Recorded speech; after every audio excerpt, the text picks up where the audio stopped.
पहिलो कुरा त आइडियोलोजिकल्ली नै हामी चुनावमा भाग लिने कुरा छ। हामीले जो मार्क्सवादको विकास नेपालको सापेक्षतामा गर्न खोजिराखेका छौँ। नेपालमा समाजवादी क्रान्ति किन हुन सकेन 6 सालदेखि अहिलेसम्म, त्यसको संश्लेषण गर्दै हामीले चाहिँ अब नेपालमा समाजवादी क्रान्ति कसरी गर्न सकिन्छ भन्ने दृष्टिकोणबाट चाहिँ एउटा नयाँ कार्यदिशा चाहिँ बनाएका छौँ। त्यो कार्यदिशाको प्रचारको हिसाबले पनि हामी यो चुनावमा भाग लिँदैछौँ, एउटा कुरा।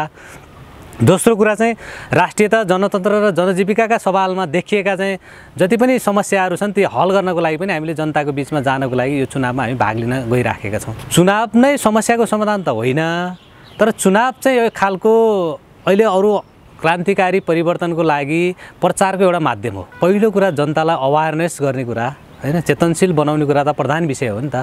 जनतालाई हाम्रा कुरा यी हुन् है, हामी यो दिशाबाट जाँदाखेरि क्रान्तिलाई पूर्णतामा लैजान्छौँ भन्नको लागि पनि एउटा बाटो चाहिँ यसले चुनावले देखाउँछ हामीलाई हैन, सजिलो बनाएको छ। त्यो भएको कारणले हामी चुनावमा भाग लिन्छौँ। अर्को कुरा, चुनावमा जितिसकेर जाँदाखेरि पनि जनताका जो आधारभूत समस्याहरूलाई हल गर्नको लागि चुनाव एउटा उपयोगी माध्यम पनि बनेको छ। 7 वटा राजनीतिक दलहरूसित हाम्रो डेमोक्रेटिक सोशलिस्ट एलायन्स DSA भन्ने छ, हामीले बनाएका छौँ। त्यो 7 वटा राजनीतिक दलको भोट देशैभरि राम्रो छ, 40-50 लाख भोट छ। त्यो कारणले पनि हामी देशैभरि चुनावमा भाग लिन्छौँ र 77 जिल्लामै हाम्रो DSA को माध्यमद्वारा पनि हामी भाग लिन्छौँ। सँगसँगै जान सकिन्छ ती दलहरू, ती शक्तिहरूसँग? सकिन्छ। हामीसित त्यो हामीले नै बनाएको हो DSA, अरूले बनाइदिएको होइन। यो अरूले बनाइदिएको हुँदाखेरि चाहिँ फुट्छ, यो हामी आफैले बनाएको हाम्रै सृजनशीलतामा, हाम्रै मौलिकतामा बनेको हुँदाखेरि हामी यसलाई चाहिँ लामो समयसम्म लान्छौँ भन्ने पनि छ। अर्को कुरा कस्तो देखियो भन्नुहुन्छ भने नेपालमा राजनीतिक संस्कारको विकास भएन हैन, जनताले दिएको बहुमत पनि टिकेन हैन, बहुमत दिएछ सरकार चलाउन सक्दैन हैन, दुईटै वामपन्थीहरू एकताबद्ध भएर सरकारमा गर्छन् त्यो पनि चलाउन सक्दैन, यो त देखियो। तर यो सबैको कारण के हो भने हामीसित राजनीतिक संस्कार बनेन। हामीले यसो भारततिर हेऱ्यौँ भने पनि त्यहाँ DSA छ, कङ्ग्रेसको नेतृत्वमा मार्क्सवादी पार्टीहरू, कम्युनिस्ट पार्टीहरू बसेका छन् हैन, NDA र UPA भन्ने छ कि इन्डियामा। हरेक क्षेत्रमा उनीहरू सँगसँगै चुनावमा भाग लिएका छन्। त्यो एउटा लामो एउटा संस्कारको विकास पनि गरेका छन्। तर हाम्रो देशमा त्यो बन्न सकेन। हामीलाई के लागेको छ भने हामी नयाँ पुस्ताले त्यो बनाउनुपर्छ, एउटा राजनीतिक संस्कारको विकास हामीले गर्नुपर्छ। त्यही आधारमा हामीले DSA बनायौँ। DSA को अहिले देशैभरि राम्रो नेटवर्क छ। काले काले मिलेर खाउँ भाले भने जस्तै हो होइन, यो होइन। हामी एउटा दृष्टिकोणसहित आछौँ, किनभने हामीले धेरै नेताहरू देख्यौँ, धेरै नेताहरूबाट विकल्प खोजियो। त्यो विकल्प जनताले अब त्यो नेतृत्वबाट देख्दैन कि त अहिले विकल्प दुईटा एङ्गलबाट देखिएको छ। एउटा पश्चगामी शक्तिबाट हुन्छ कि भन्नेतिर जनता गइराखेका छन्। अर्को चाहिँ होइन, एउटा कोही नयाँ शक्ति आइदिए हुन्थ्यो भन्ने कुरा छ। हामी पश्चगामी शक्तिबाट त हुँदैन नै भन्छौँ, त्यतातिर सोच्नु पनि हुँदैन। तर हामी नयाँ पुस्ताले चाहिँ नयाँ बाटोतिर अग्रगामी सोचका साथ, नयाँ कार्यदिशाका साथ अगाडि जाने सोचका साथ हामी अगाडि आएका छौँ। यो सानो मिसनका साथ हामीले पार्टी बनाएको छैनौँ, यो कुरा सत्य हो। लामोसम्म हामीले यसलाई एलायन्सलाई दुईटा एङ्गलबाट बुझाएको छ, एउटा रणनीतिक हिसाबले र एउटा कार्यनीतिक हिसाबले। कार्यनीतिक हिसाबका एलायन्सहरू के हुन्छ भने सानो समयसम्म टिक्छन्, राष्ट्रियता, जनतन्त्र, जनजीविकाका मुद्दाहरूमा टिक्छन्। तर हामीले एलायन्समा दुईटा कुरालाई चाहिँ प्रधान विषय बनाएका छौँ। एउटा के हो भने हामी अगाडि जानेहरू सँगसँगै जानुपर्छ। जस्तो हामीले एलायन्समा पश्चगामी शक्ति र विखण्डनकारी शक्तिलाई चाहिँ नलिने भन्ने हाम्रो घोषणै छ। त्यो भएको हुनाले पनि हाम्रो एलायन्स अग्रगामी भएको हुनाले यो संविधानमा टेकेर अझ प्राप्त अधिकारको लागि लड्ने भनिसकेपछि त्यो एलायन्स अलि लामो समयसम्म जान्छ। प्रतिशोधको उपजका रूपमा आएको एउटा साङ्गठनिक समूह जस्तो भनेर भन्यो भने के हुन्छ? यो प्रतिशोधको रूपमा आएको छैन। हाम्रो पार्टी भनेकै हामीले के गर्यौँ भने हामी जस्तै मिल्ने साथीहरू सबै पार्टीका मित्रहरू लिएर आएर यो पार्टी बनाएको छौँ। यो कोही पार्टी फुटाएर यो पार्टी बनेको होइन हैन। त्यो भएको हुनाले पनि हामीले एकचोटि प्रतिशोध कोहीसित साध्न पर्ने पनि छैन हामीले, किनभने हरेक क्षेत्रमा हामीले एउटा कन्ट्रिब्युसन गरेका छौँ हैन। त्याग, तपस्या, बलिदानको कुनै कमी छैन हाम्रो। तर हामीलाई के लागेको छ भने नेपाली समाज अब यो दिशाबाट चाहिँ अगाडि बढ्न सक्दैन। नेपाली समाजमा एउटा डेभिएसन सुरु भएको छ। त्यो डेभिएसनको नेतृत्व अब नयाँ नेतृत्वले गर्नुपर्छ। अब जनताले नयाँ नेता खोजिराखेको स्थिति छ। म देशैभरि गइरहेको छु अहिले, दार्चुलादेखि लिएर चाहिँ इलामसम्म जाँदाखेरि जनताको मैले पाएको के हो भन्नुहुन्छ मनोविज्ञान भने कोही नयाँ नेता आओस् र त्यसले नेतृत्व गरोस् भन्ने नै छ। त्यो भएर नयाँ नेता त हामी कोहीबाट त जन्मिन पर्यो नि, यही कुरा छ। अहिले पार्टीहरू धेरै छन्, फेरि पनि नयाँ पार्टी, नयाँ समूह, नयाँ झुन्ड, नयाँ विभाजन यो किन भइरहेको छ? होइन, पार्टीहरू त जन्मिन्छन्, ध्वंस हुन्छन्, यो त जन्मिने सिद्धिने यो नियमित यो प्रक्रिया हो। तर हामी जन्मिने कुरा के भने अहिले समाजको आवश्यकताले हो हामी जन्मियौँ, यो कुरा हो मुख्यतः। स्वार्थले जन्मेको होइन, स्वार्थ होइन। स्वार्थको लागि त ठुलै पार्टीमा जाँदा चाँडै घर बनाउन सकिन्छ, गाडी चढ्न सकिन्छ हैन, त्यतातिर चाँडै पैसा कमाउन सकिन्छ नि, किन दुःख गरिराख्ने? यो त हामी त दुःखको यात्रामा हिँडिराखेका छौँ नि त। यो किन हिँडिराखेका छौँ त भन्दाखेरि चाहिँ जनतालाई यो आवश्यकता छ, जनताले माग गरिराखेको छ कि यो समाजलाई अगाडि लानको लागि नयाँ शक्तिको जनताले माग गरिराखेको छ, त्यो नेतृत्व गर्न हामी हिँडिराखेका छौँ। वैशाख 30 को निर्वाचन तपाईहरुका लागि जितमा समर्पित हुन्छ कि केवल अस्तित्व रक्षामा मात्रै यो केन्द्रित हुन्छ? यस्तो छ, हामीले केही ठाउँमा जित्छौँ हैन, केही ठाउँमा प्रचार गर्छौँ, केही ठाउँमा हाम्रो अस्तित्वको हिसाबले पनि हामी जान्छौँ, किनभने हामी नयाँ हो। हाम्रो पार्टी जन्मिएको 1 वर्ष नि भएन, तर हामीले यत्रो संरचना बनाएका छौँ। 1 वर्षको पेरिफेरीमा हामी यो स्थितिमा आयौँ भने तपाईँ सम्झिनुहोस् अर्को चुनावसम्म हाम्रो स्थिति के होला। यो रफ्तारलाई तपाईँले हामीले बुझ्न जरुरी छ। तर यो चुनावमा पनि हामी केही क्षेत्र हैन, केही ठाउँहरूमा, केही पालिकाहरू भनौँ न, केही वडाहरू, केही पालिकाहरू हामी निश्चित रूपमा जित्छौँ र जितेको ठाउँमा हामी नमुना बनाउँछौँ। हामीले यो भनेका पनि छौँ कि हामीले जितेको ठाउँमा स्वास्थ्य, शिक्षा हैन, रोजगारलाई हामीले ग्यारेन्टी गर्छौँ। यो कुरा छ क्या, हेर्नुहोस् हामीले जो दिन खोजिरहेका छौँ हाम्रो पार्टीले पहिलो कुरा के हो भने अहिले नयाँ विकास गरेको पनि आत्मनिर्भर राष्ट्रिय अर्थनीति हो हैन। हामीले यो अर्थनीतिलाई लागू गरेर यो देशलाई चाहिँ समृद्धिको दिशामा लैजान्छौँ, जनतालाई धनी बनाउने भन्ने कुरा छ। हेर्नुहोस् सानो कुरा छैन। अर्को कुरा के हो भने यो दलाल अर्थव्यवस्थाले सिर्जिएको जो चाहिँ अर्थ संरचना छ यसलाई ध्वंस गरेर नयाँ आर्थिक नीति हामी बनाउन खोजिराखेका छौँ। यसले सारा जनताको चाहिँ हित गर्नेवाला छ। मत परिवर्तन गर्न सजिलो छैन भन्छन् मान्छेहरू। होइन, यो कुरा गलत छ। मत त यस्तो रहेछ कि जनता अहिले बुझ्न थालिसक्यो क्या। हेर्नुहोस् म धेरै ठाउँमा गएँ, अहिले के भन्न थालेको छ जनताले भने पैसा पनि लिने हैन, मासु चिउरा पनि खाइदिने, तर भोट आफूले हैन मन परेकोलाई राम्रोलाई दिने भन्न थालिसकेका छन् जनताले। त्यो भएर हिजोको स्थिति होइन, आज नयाँ स्थिति बनेको छ। समाजमा नयाँ पुस्ताहरूको जन्म भइसकेको छ नि। अहिले पुरानो पुस्ता मात्रै समाजमा छैन। हेर्नुहोस् 62-63को रापताप नजान्ने युवा पुस्ता अहिले जन्मिराखेको छ। उसले त हेरिराखेको छ नि हाम्रो देश कतातिर जाँदैछ, किन यस्तो गरिबी भइराखेको छ हैन भन्ने कुरा हेरिराखेको छ। त्यही भएर उसले चाहिँ अब सोच्ने कुरा नयाँ हुनेवाला छ। त्यही भएर मान्छेले जो सोचिराखेको छ नि त्यो स्थितिमा छैन अहिले जनमत। कस्तो पुराना काङ्ग्रेसहरू, कस्तो पुराना एमालेहरूको बिचबाट हिँड्न कतिको गाह्रो छ? होइन, हरेक क्षेत्रमा चुनौती छ हैन। चुनौतीलाई त सामना गर्ने कुरा हो नि त। हामी सामना गर्न तयार भएर यो क्षेत्रमा हाम फालेको हो पहिलो कुरा। दोस्रो कुरा के हो भने यो समाजलाई अगाडि लाने कि नलाने भन्ने प्रश्न चिन्ह हो क्या। यो समाजलाई यत्तिकै राख्ने हो कि यो समाजले खोजेको कुरा त अग्रगामी बाटोमा हो नि त। अग्रगामी बाटोमा यो समाजलाई लाने कि नलाने यो एउटा बहसको कुरा हो क्या। हाम्रो कुरा के छ भने यो समाजलाई अग्रगामी दिशामा लानुपर्छ। यस्ता स्थितिमा जानु भनेको के हो भने सिद्धिनु हो। त्यो भएको हुनाले हामीले के खोजिरहेछौँ भने अग्रगामी सोचको चाहिँ युवाहरू हैन, देशका जनताहरूको माग त्यो छ, हामी त्यतातिर जान खोजिरहेछौँ। त्यो भएपछि त्यो उहाँहरूसित लड्न पर्ने कुरै हुँदैन। यथास्थितिमा रहने कि अग्रगामी चिन्तनका साथ अगाडि जाने, यो दुईटाको लडाइँ हो। त्यसमा कसले जित्छ त भन्दाखेरि कालान्तरमा अग्रगामी सोच, अग्रगामी चिन्तनले जित्छ। मुख्य कुरा यो हो। तपाईँहरूलाई नयाँ अनुहार भनेर भोट हाल्ने कि देश बनाउँछन् यिनीहरूले भनेर विश्वासका साथ? दुईटै कुरा हो। एकचोटि नयाँलाई खोज्नुपर्छ, एउटा कुरा यो छ। अर्को नयाँबाट आशा गर्ने कुरा पनि छ। हामीले के भन्यो भने हेर्नुहोस् एकचोटि नयाँ ढङ्गले नसोच्ने यो समाज अगाडि बढ्नेवालै छैन क्या। कि त मान्छेले कतातिर जाम भनिरहेको छ क्या। अहिले मान्छे पुरै अन्धकारमा छ त, गोलचक्करमा फसिरहेछ। कता हो भनिरहेको छ नि। यो हो है हामीले बाटो दिएका छौँ स्पष्ट, यो हो बाटो, हामी यतातिर जान खोजिरहेको छौँ, आउनुहोस् हामी सँगसँगै जाउँ भनिराखेका छौँ नि त। मुख्य कुरा यो हेर्नुहोस्, मैले त धेरै ठाउँमा भने पनि छु कि नेपालका युवाहरूले चाहिँ खाडीमा गएर भविष्य देख्ने होइन नेपालको बारेमा हैन। खाडीमा होइन, यहीँ बसेर देख्नुपर्छ नेपालका युवाहरूले। यहाँ बसेर चाहिँ देश समाजको बारेमा सोच्न पऱ्यो नि। खाडीमा बसेर अरूकोलाई आलोचना गरेर हुनेवाला छैन। एकचोटि यहीँ बसेर लड्ने हिम्मत हामीले गर्नुपर्छ। त्यही भएर हामीले के भन्यो भने अब त लड्न पनि पर्दैन। हामीले नयाँ एउटा दृष्टिकोण दिएका छौँ कि आत्मनिर्भर उत्पादनको अर्थनीतिका साथ हामी सबै उत्पादनमा हाम फाल्ने, आफू पनि धनी हुने, देशलाई पनि समृद्धिको दिशामा लाने यो नयाँ अर्थनीति हामीले विकास गरेका छौँ। यसलाई लागू गर्नलाई सबै युवाहरू आउनुहोस् उत्पादनमा हाम फालौँ भन्ने नयाँ पोलिसीका साथ हामी आएको छौँ। त्यो भएको हुनाले पनि यो समाजका सबै युवाहरूलाई हामी नयाँ ठाउँमा लान खोजिरहेका छौँ। त्यही भएर सबै जनतालाई, देशका युवाहरूलाई, नौजवानहरूलाई चाहिँ हामी सँगसँगै जाउँ भन्ने कुराका साथ हामी आइरहेका छौँ कि यो चुनाव भनेको कुरा सहायक कुरा हेर्नुहोस् होइन। मैले हिजो पनि अस्ति पनि भन्ने गरेको छु हेर्नुहोस्, यो चुनावमा आउने मात्रै नेता होइन क्या। नेता भनेको सही दृष्टिकोणका साथ आउने नेता हो। हामीले एउटा सही दृष्टिकोण जनताको बिचमा दिन खोजेका छौँ। यही दृष्टिकोणले के गर्नेवाला छ त भन्दाखेरि समाजलाई नयाँ ठाउँमा लानेवाला छ। त्यो भएको हुनाले यसको नेतृत्वको लागि हामी आइरहेका छौँ। चुनावको मुखमा नेताहरू धेरै नै चिल्ला कुरा गर्छन् होइन। यो चुनावको लागि भन्दा पनि हामी चुनाव पछाडि पनि यही कुरा गर्छौँ। चुनाव त यो बिचमा आइदियो हेर्नुहोस् होइन। हामी पार्टी बनाएको 1 वर्ष नि बसेन, चुनाव आयो, के गर्ने? यो हामीले लिएको विचार, हामीले के भन्छ सत्यको अन्वेषण भनेको छौँ। यो अन्वेषणलाई जनताको बिचमा प्रचार गर्ने कुरा हो। यो प्रचारको लागि चुनाव हाम्रो लागि हितकर छ।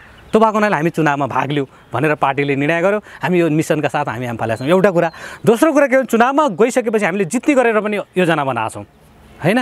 जित्ने कुरा पनि प्रधान विषय नै हो। यो हामी जित्ने योजनाका साथ पनि चुनावमा भाग लिने भनेर हामीले क ख ग गरेर क्याटेगोराइज गराएको छौँ हैन। कमा हामी जित्छौँ र जितेको ठाउँमा एकचोटि नमुना बनाएर हामी देखाउँछौँ भन्ने कुरा छ क्या। हेर्नुहोस् यो छ। तपाईँको चाहिँ घोषणापत्र बनिसकेको छ? बनिसकेको छ। एलायन्सको कि एलायन्सको नि बन्यो, पार्टीको नि बनाएको छ। के छन् त्यसमा मुख्य कुरा? होइन, हेर्नुहोस्, पहिलो कुरा हामीले घोषणापत्रमा के भनेका छौँ भने एकचोटि नयाँ दृष्टिकोणका साथ यो समाजलाई हेर्नुपर्छ। पहिलो कुरा समाजले के खोजेको छ त्यसको सोलुसन हामीले दिनुपर्छ। दोस्रो कुरा, तेस्रो कुरा, हामीले अहिले तत्कालको डेलिभरी दिन सक्ने कुरा के हो यही चुनावबाट भने पहिलो कुरा हामीले यहाँबाट दिन सक्नुपर्छ। चुनावमा जित्यो भने जनताले यो दिनुपर्छ, हामीले पहिलो कुरा यो भनेका छौँ। दोस्रो कुरा के हो भने विश्व शान्तिको नेतृत्व नेपालले गर्नुपर्छ। हामी कोही पक्षको होइन, कोही कता साउथ नर्थ होइन, यो होइन। हामीले के गर्नुपर्छ भने पञ्चशीलको आधारमा असंलग्न परराष्ट्र नीतिका साथ नेपाललाई विश्व शान्तिको नेतृत्वमा हामीले लैजानुपर्छ। त्यसले नेपालले चाहिँ विश्व शान्तिको नेतृत्व गर्नुपर्छ। यो दोस्रो कुरा हामीले भनेका छौँ। तेस्रो कुरा के हो भने आत्मनिर्भर अर्थनीति लागू गरेर यो दलाल अर्थतन्त्रको विरुद्धमा आत्मनिर्भर अर्थनीति लागू गरेर देशलाई चाहिँ समृद्धिको दिशामा, जनतालाई धनी र सुखी बनाउने दिशामा लैजानुपर्छ। यो दृष्टिकोणका साथ हामीले चुनावमा भाग लिएका छौँ। यो कुरा के हो भने हामीले यो प्रचारको लागि पनि भाग लिएका छौँ, जनतालाई त्यो दिशामा लानको लागि पनि हामीले भाग लिएका छौँ र यो स्वच्छ प्रतिस्पर्धाका साथ जानुपर्छ। राजनीतिक संस्कारको विकास हामीले गर्नुपर्छ। हेर्नुहोस्, कोहीसित दुश्मनी गर्ने कुरा छैन, किनभने अहिले विचारको प्रचार हो हाम्रो कुरा यो। हामीले सही विचारको प्रचार गऱ्यौँ भने जनताले चाहिँ बुझ्छन् होइन, बुझाउने ठाउँमा हामीले लानुपर्छ। यो हाम्रो ड्युटी हो होइन। हेर्नुहोस्, चुनावमा भाग लिने कुण्डले मुण्डले आउलान्, दलालहरू आउलान् होइन, व्यापारीहरू आउलान्, यो सहायक पक्ष हो, लिडरसिप त होइन। लिडरसिप त्यो हो जसले एउटा दृष्टिकोणका साथ जनतालाई, यो समाजलाई नयाँ दिशातिर मार्गनिर्देशन गर्छ। त्यो लिडरसिपको आजको यो देशले खोजेको त्यो हो। यो देशले खोजेको चाहिँ कुण्डले मुण्डलेहरूले नेतृत्व गर्ने, दलालहरूले नेतृत्व गर्ने, भ्रष्टाचारीहरूले नेतृत्व गर्ने नेता अहिले खोजे होइन, अगुवा खोजेको होइन। अगुवा कसले खोजेको हो त? यो समाजले भने एउटा दृष्टिकोणसहित नयाँ भिजनका साथ यो समाजलाई अगाडि लाने नेता खोजिराखेको छ। त्यो दिन हामी आइराखेका छौँ। यसपालि दिनुहुन्छ? यो हाम्रो प्रचारको रूपमा जान्छ। यो दृष्टिकोण भन्ने कुरा चाहिँ आज भन्ने बित्तिकै बुझ्ने कुरा होइन, आज भन्ने बित्तिकै लागु हुने कुरा होइन। यो भन्दै लानुपर्छ, जनतालाई बुझाउँदै लानुपर्छ। यो दिशामा हामी जान खोजिरहेका छौँ। 753मा हाम्रो उम्मेदवार हुन्छ, एलायन्सबाट हुन्छ सबै। हामीले जित्दाखेरि 100को आसपास हामी जित्छौँ अहिले होइन। अब सङ्घ र प्रदेशमा जाँदाखेरि हाम्रो कुरा के छ भने अहिले हामीसित टोटल 50 लाख हामीले काउन्ट गरेको भोट छ आजका दिनसम्म। 50 लाख भोट चाहिँ हामीले सङ्घ र प्रदेशमा जाँदाखेरि कस्तो शक्ति बन्ला तपाईँले आफै विचार गर्नुहोस्। यो स्थितिमा छ, पार्टी सदस्य हुन्, सबै डेडिकेटेड छन्, त्यो दायाँ बायाँ भोटै जाँदैन। यस्तो खालको चाहिँ हाम्रो संरचना छ।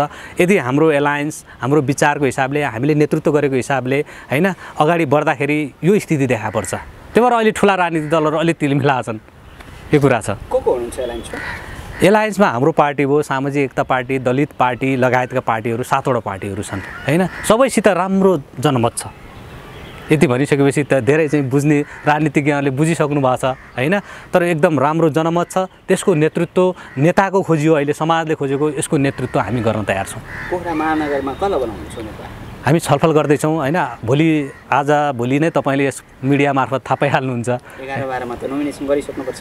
हामी गर्न तयार छौँ, हामी गर्छौँ होइन। आज मात्रै हामी छलफल गरिराखेका छौँ होइन। भोलिसम्म यो महानगर हो, अलिकति राम्रोसित होमवर्क गरेर हामीले घोषणा गरौँ भन्ने भएको हुनाले भोलितिर हामी घोषणा गर्छौँ। कस्तो बन्छ तपाईँहरूले बनेको स्थानीय तह?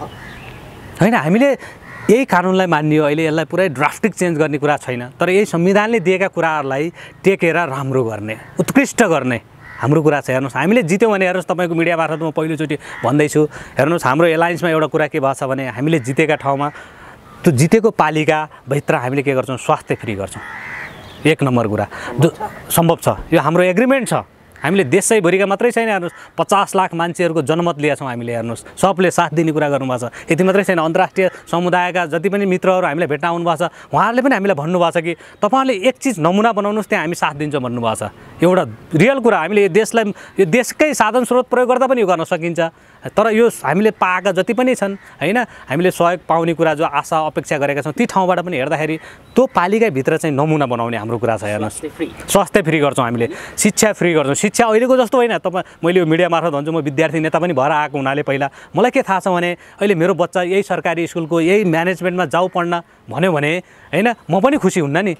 मैले के भनेको छु भने टप शिक्षा नीति लागू गरेर टप स्कुलहरू यहाँ ल्याउने आफ्नो पालिकामा ल्याएर त्यहाँ फ्री गराउने भनिसक्यो। जस्तो अहिले मान्नुहोस् सेन्ट जेभियर जस्तो बुढा नीलकण्ठ जस्तो स्कुलहरू त्यो पालिकामा ल्यायो भने सबले कम्पिटिसनमा त्यहाँ बच्चा भर्ना गर्न जान्छ नि त होइन। अहिले सरकारी संरचनामा यहाँ पढ्न लैजाऊ भन्यो भने त त्यो डिक्टेटरसिप लागू गरे जस्तो हुन्छ।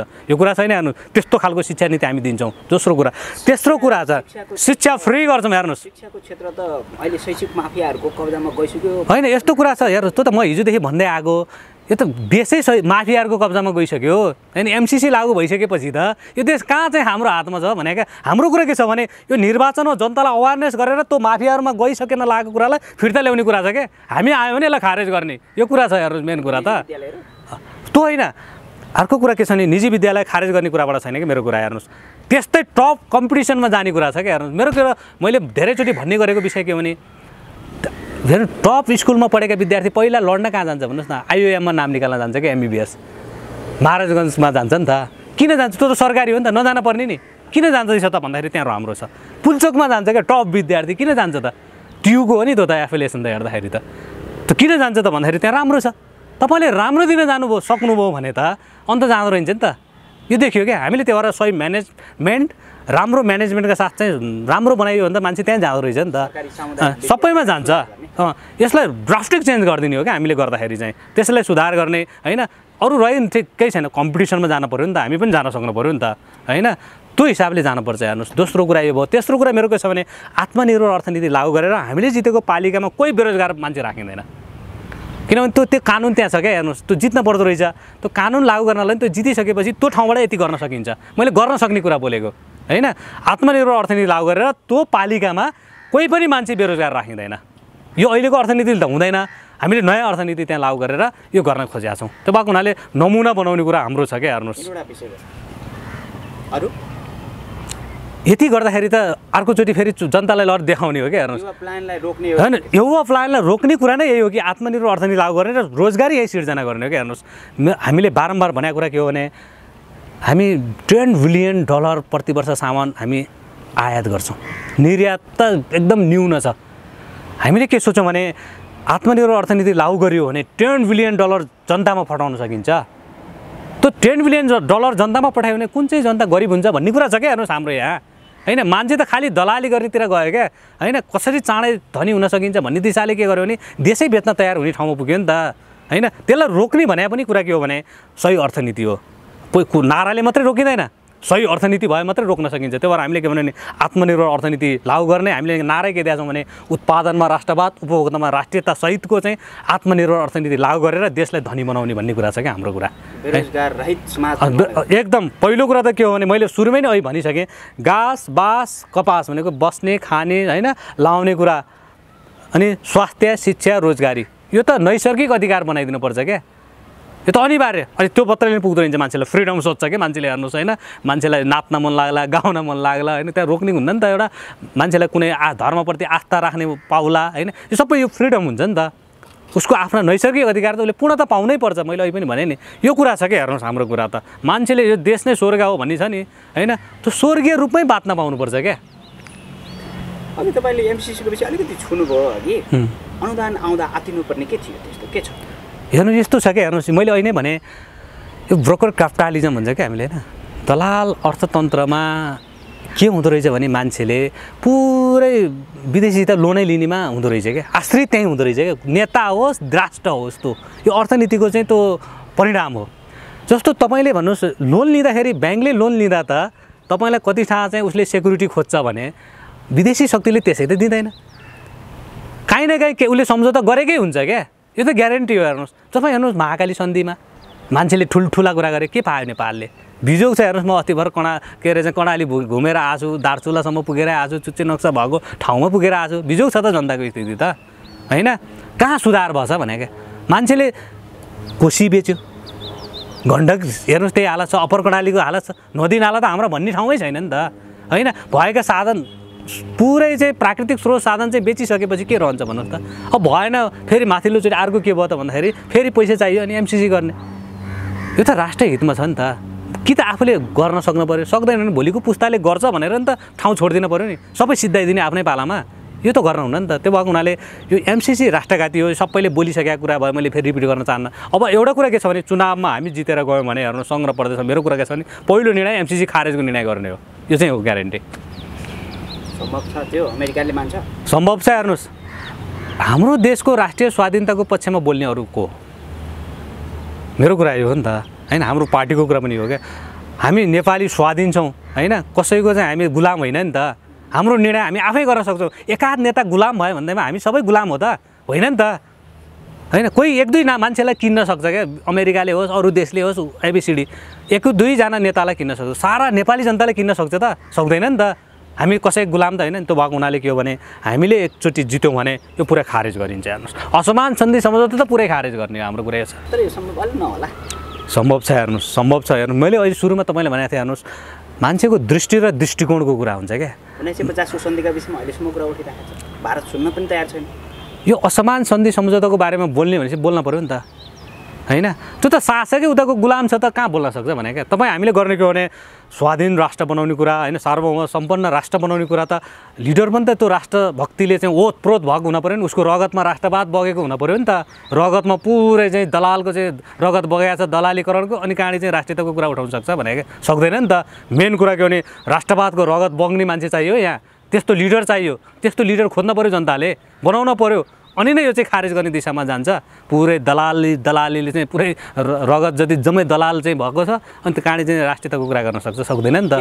मेन कुरा छ ठुलो राष्ट्रवादी अरे अहिले उहाँले महाकाली सन्धि गरेको कुरा एकचोटि सम्झिए पुग्छ क्या। उहाँलाई माफी माग्नुपर्छ उहाँले त।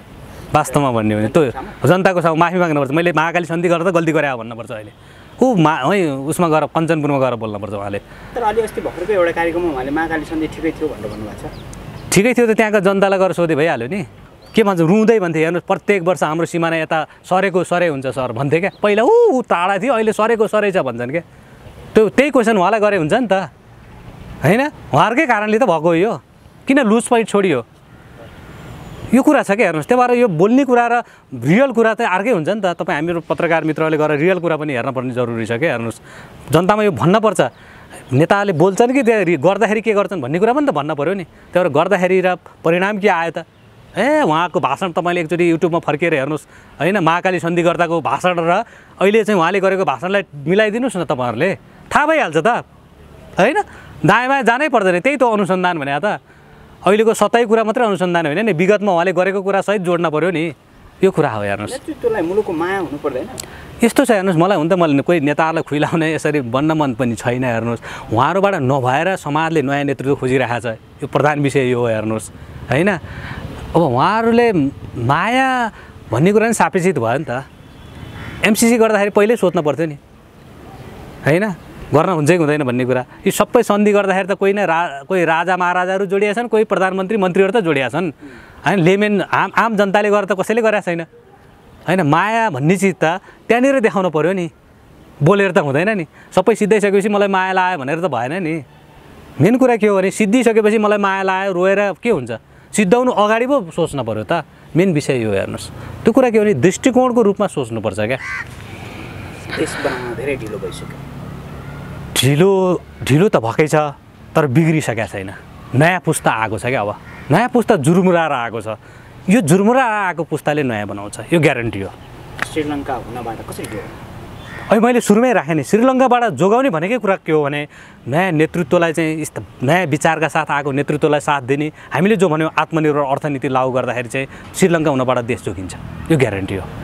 तर उत्पादन बाहेक अरू भ्रम हो क्या। हेर्नुहोस्, तपाईँको आफ्नो उत्पादन भएन भने सारा चिज अर्काको भइहाल्छ क्या। हामी पराधीन हुन्छौँ, पराश्रित हुन्छौँ होइन, परजीवी हुन्छौँ नि त होइन। आत्मनिर्भर भयो भने के हुन्छ भने कोहीसित चाहिँ आश्रित हुन परेन। मेन कुरा यहाँनिर छ। हेर्नुहोस्, त्यही भएर हामीले अर्थनीति नयाँ बनायौँ भने मात्रै त्यस्ता ठुल्ठुला सङ्कटहरू टार्न हामी सक्छौँ। खाडीमा रहेको 40 लाख युवाको व्यवस्थापन कसरी गर्ने? यहाँ पुरा आत्मनिर्भर अर्थनीति लागू गरेर हेर्नुहोस्, त्यसैभरि रोजगारी उद्योग धन्दाहरू खोल्ने सकिन्छ, यो सम्भव छ। हेर्नुहोस्, आफ्नै र मेटेरियल कच्चा पदार्थबाट चाहिँ सञ्चालित उद्योग धन्दाहरू खोल्ने, युवाहरूलाई यहाँ लिएर आएर त्योभन्दा धेरै पैसा उहाँहरूले अहिले जति कमाइराख्नु भएको छ नि त्योभन्दा धेरै पैसा यहाँ दिन सकिन्छ, तलब दिन सकिन्छ। उहाँहरूलाई यहाँ ल्याएर घरभित्रै राख्ने होइन। यहाँको युवा गएर खाडीको मरुभूमिमा चाहिँ हराभरा पार्न सक्छ। यो सुन्दर देशमा के गर्न सक्छ भन्नुहोस् त? सक्दैन? सक्छ नि त त्यो त एउटा दृष्टिकोणको कुरा हो। राज्यले उहाँलाई सदुपयोग गर्न सक्नु पऱ्यो नि त। मेन कुरा त जनशक्ति हो नि। जनशक्तिलाई चाहिँ बाहिर पठाउने अनि म देश विकास गर्छु भनेर ठुल्ठुला कुरा गर्ने, फेरि अझ समृद्धिको कुरा उनी गर्ने, फेरि त्यो रोक्न चाहिँ केही पनि होइन लागि नै नपर्ने, यो हुँदैन नि त। मेन कुरा के हो भने सही दृष्टिकोण दिने, नयाँ अर्थनीति अपनाउने होइन, रोजगारी दिनको लागि नयाँ उद्योग धन्दाहरू खोलेर देशलाई चाहिँ नयाँ ठाउँमा लैजानुपर्छ। हामीलाई सजिलो पनि छ, हेर्नुहोस् खुल्ला बोर्डर छ, भारतमा त्यत्रो जनसङ्ख्या छ, चीनमा त्यत्रो जनसङ्ख्या छ, यहाँ उत्पादन गरौँ, आफूले उपभोग गरौँ, बढी भएको बिक्रीमा उता पठाउँ, देश चाँडै धनी हुन्छ नि त। यो कुरा हो क्या, छलफल त्यतातिर जानु पऱ्यो नि। हामीले यति सामान उत्पादन गऱ्यौँ, तिम्रो बोर्डर बाहिर हामी तिम्रो देशमा यति निकासी गर्छौँ भनेर छलफल गरेर जान पाए पो सिट ठाडो हुन्छ र होइन। हामीले यति अनुदान देऊ, यस्तो देऊ भनेर पो हामी जान्छौँ, अनि कहाँ माथि पर्दैन नि त। यो कुरा छ हेर्नुहोस्, मेन कुरा